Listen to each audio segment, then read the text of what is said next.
Hello guys, welcome back. അപ്പൊ ഇന്നത്തെ വീഡിയോയിലെ താരം ഇരുമ്പമ്പുളിയാണ്. അപ്പൊ കുറെ ദിവസമായിട്ട് അമ്മ പറയണ്ടായിരുന്നു ഇരുമ്പമ്പുളി നിറയെ ഉണ്ടായിട്ടുണ്ട്, അപ്പൊ നിങ്ങൾക്ക് കറി ഉണ്ടാക്കി നോക്കാൻ വേണ്ടിയിട്ടാണ്. അപ്പൊ എന്നാ പിന്നെ അത് ഇന്നത്തെ വീഡിയോ ആയിക്കോട്ടെ എന്ന് വിചാരിച്ചു. അപ്പൊ ആദ്യം ഞങ്ങൾ പോയിട്ട് ഇരുമ്പമ്പുളി നല്ലത് നോക്കി പറിച്ചെടുത്തു. അപ്പൊ നിറയെ ഉണ്ടായിരുന്നു. അപ്പൊ താഴെ കിട്ടിയതൊക്കെ ഞങ്ങൾ പറിച്ചിട്ടുണ്ട്. ഇനി ഇത് വെച്ചിട്ട് നമുക്കൊരു സിമ്പിൾ കറി ഉണ്ടാക്കാം. അപ്പൊ ഇന്നത്തെ കറി ഇരുമ്പമ്പുളിയും കൊണ്ടുള്ള ഒരു പരിപ്പാണ്. ഇതിന്റെ സിമ്പിൾ റെസിപ്പിയാണ്, നല്ല ടേസ്റ്റിയാണ്.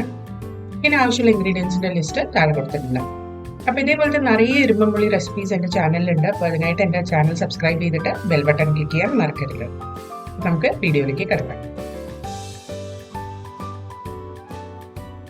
അപ്പൊ ഞാൻ കുറച്ച് തുവരപ്പരിപ്പ് നന്നായിട്ട് പ്രഷർ കുക്ക് ചെയ്തെടുത്തിട്ട് അതൊരു പാത്രത്തിലേക്ക് എടുത്തിട്ടുണ്ട്. എന്നിട്ട് മീഡിയം ഹൈ ഹീറ്റിൽ വെച്ചിട്ടുണ്ട്.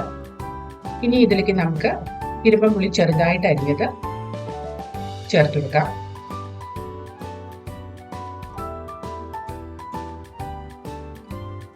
എന്നിട്ട് നന്നായിട്ടൊന്ന് മിക്സ് ചെയ്തെടുക്കാം. ഇനി നമുക്ക് ഈ പരിപ്പിന്റെ കൂടെ ഇരുമ്പമ്പുളി ഇട്ട് വേവിക്കണം. അതിന് മുമ്പ് നമ്മൾ ഇതിലേക്ക് ഉപ്പ്, മഞ്ഞൾപ്പൊടി, മുളക് പൊടിയും കൂടി ചേർത്ത് കൊടുക്കാം.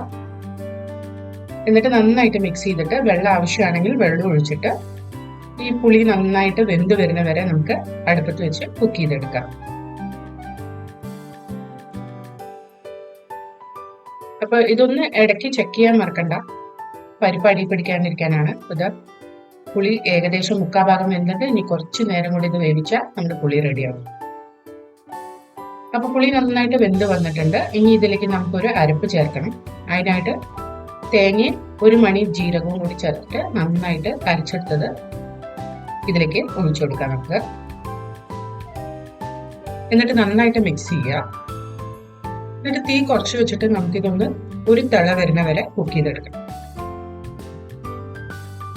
അപ്പോൾ ഇത് കറി നന്നായിട്ട് തിളച്ച് വന്നിട്ട് ഗ്യാസ് ഓഫ് ചെയ്തു. ഇനി ഇതിലേക്ക് വറുത്തിട്ടാൽ മതി. വറുത്തിടാനായിട്ട് വെളിച്ചെണ്ണയിൽ കുറച്ച് കടുക്, ലേശം ഉലുവ, ചുവന്ന മുളക്, ചെറിയുള്ളി, കരിവേപ്പില, ഇത്രയും നല്ല ചോക്ക വറുത്തിട്ടുണ്ട്. അത് ഇതിലേക്ക് ആഡ് ചെയ്ത് കൊടുക്കാം. ആഡ് ചെയ്ത് കഴിഞ്ഞ് കഴിഞ്ഞാൽ നമ്മുടെ സിമ്പിൾ ആയിട്ടുള്ള ഇരുമ്പമ്പുളിയുടെ കറി റെഡിയാണ്. അപ്പൊ നിങ്ങൾ എല്ലാവരും ഇത് വീട്ടിൽ ട്രൈ ചെയ്ത് നോക്കിയിട്ട് കമന്റ് സെക്ഷനിൽ അറിയിക്കുക. അടുത്ത പ്രാവശ്യം ഒരു പുതിയ റെസിപ്പിയുമായി വരുന്നവരെ ബൈ.